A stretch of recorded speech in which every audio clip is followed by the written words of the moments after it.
Planter response systemic এক্সামিনেশনের মধ্যে একটা most important একটা এক্সামিনেশন। কেমন আমরা হসপিটালে অথবা হসপিটালের বাইরে যদি আমাদের বাসায়ও কেউ পেশেন্ট থাকে তাদের এক্সামিনেশন করার সময় যদি আমরা নিউরোলজিক্যাল ডিসঅর্ডারের কোনো পেশেন্ট পাই তাহলে এই প্লান্টার রেসপন্সটা আমরা দেখব, খুবই ইম্পর্টেন্ট জিনিস। ঠিক আছে, আমাদের একজন পেশেন্ট আছে এখানে, আমরা ওনার উপরে এক্সপেরিমেন্টটা করব এবং দেখব যে এই প্লান্টার রেসপন্সটা কী ধরনের রেসপন্স করে, অর্থাৎ তার মানে প্লান্টার রেসপন্সের প্যাথোলজিক্যাল রেসপন্স কোনটা এবং নর্মাল রেসপন্স কোনটা। ঠিক আছে, তাহলে আমরা এক্সামিনেশনটা শুরু করি। কেমন এক্সামিনেশন শুরু করার আগে আমাদের যে কাজ হবে, আমরা যখন পেশেন্টকে যে কোনো এক্সামিনেশন করবো, পেশেন্টের টেম্পারেচার দেখবা, পেশেন্টের পালস দেখবা, বিপি দেখবা, অলওয়েজ পেশেন্টের ডান পাশে দাঁড়ায় এক্সামিনেশন করবা। যেমন আমাদের পেশেন্ট আছে, আমরা ওনার ডান পাশে দাঁড়ালাম আমি। ঠিক আছে, তারপরে পেশেন্ট যদি মানে শোয়ার প্রয়োজন লাগে তাহলে পেশেন্টকে শোয়াই দিবা, ওনাকে ধরে একটু শোয়াই দাও।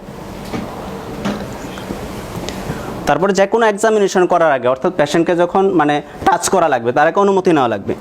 আমি আপনাকে একটু পরীক্ষা নিরীক্ষা করব, আপনার আশা করি সমস্যা হবে না, যদি সমস্যা আমাকে জানাবেন। আমরা প্লান্টার রেসপন্স দেখার আগে আমাদের একটা ব্লান্ট ইনস্ট্রুমেন্ট লাগবে, ব্লান্ট কি, অর্থাৎ এই যে চ্যাপটা ভূতা ধরনের একটা কি, কেমন আমরা যেটা নিয়ে রাখলাম। ঠিক আছে, একটু কি দিয়ে আমরা এই যে ওনার পা আছে, পায়ের এই সাইডে দেখব, হিল থেকে শুরু করে আমরা টান শুরু করবে ল্যাটারালি একদম এদিকে আনে এইটুক পর্যন্ত আনবো। ঠিক আছে, এই সেকেন্ড টু পর্যন্ত আনবো, দেখলেই আমরা দেখবো যে এক ধরনের রেসপন্স পাবো। ঠিক আছে, এই রেসপন্সের উপরে ভিত্তি করে আমরা নর্মাল এবং প্যাথোলজিক্যাল দেখবো। ঠিক আছে, দেখো এই যে আমরা একটা চাবি নিলাম, হ্যাঁ ধরে স্যার নর্মাল রেসপন্স, এই যে এখান থেকে ধরে টান শুরু করলাম। এখন তো ওনার নর্মাল পা আছে না, দেখো কী ধরনের রেসপন্স দেখা যায়। উনি এদিক মুভমেন্ট করলো না, এই যে সামনের দিকে মুভমেন্ট, স্যার নর্মাল মুভমেন্ট। এই সাধারণত সামনের দিকে মুভমেন্ট করছে না, ফ্লেক্সর মুভমেন্ট, অর্থাৎ ভাস করছে আঙুলগুলো, উনি ব্লাস করছে।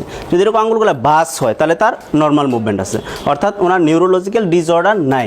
আর যদি যাও যে আঙুলগুলো এই দিকে মুভমেন্ট করছে, হ্যাঁ তাহলে তার নিউরোলজিক্যাল ডিসঅর্ডার আছে, পেশেন্ট সমস্যার মধ্যে আছে। ধরো আমরা আরেকবার দেখি, আরেকটা এই যে এখান থেকে টানলাম, এই যে নর্মাল আছে, হ্যাঁ এই যে নর্মাল না করে যদি উনি নিউরোলজিক্যাল ডিসঅর্ডারের কোনো পেশেন্ট থাকতো তাহলে তার ওনার মুভমেন্ট হতো এদিকে, এক্সটেনসর মুভমেন্ট, অর্থাৎ প্রসারিত করতো আঙ্গুল এই দিকে। আর যেহেতু ওনার নিউরোলজিক্যাল কোনো ডিসঅর্ডার নাই, উনি সামনের দিকে ভাঁজ করে ফেলছে, এর নাম হলো প্লান্টার ফ্লেক্সর মুভমেন্ট হয়েছে, ফ্লেক্সর মুভমেন্ট।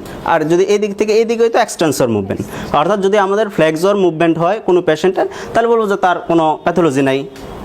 সাধারণত এটা আমরা কোনো ধরনের নিউরোলজিক্যাল ডিসঅর্ডার বলতে স্ট্রোকের পেশেন্ট যদি হয়, যদি ইসকেমিক ট্রানজিয়েন্ট অ্যাটাকের হয়, অর্থাৎ হঠাৎ করে কিছুক্ষণের জন্য একটা পেশেন্ট অজ্ঞান হয়ে গেছিলো, এরকম কোনো পেশেন্ট যদি আমাদের হসপিটালে আসে অথবা আমাদের ফ্যামিলিতে আমাদের বাবা মা ভাই বোন কারো এরকম সমস্যা হয় তাহলে আমরা বাসায় একটা চাবির সাহায্যে প্লান্টার রেসপন্সটা দেখে আমরা কিন্তু একটা সন্দেহের মধ্যে থেকে একটা মানে ক্লুয়ের দিকে যাইতে পারি। তুমি মনে করো তোমার এক্সটেনসর মুভমেন্ট হলো, তাহলে তুমি সিটি স্ক্যানের জন্য পাঠাইতে পারো যে ওনার ব্রেনে কোনো সমস্যা আছে কিনা।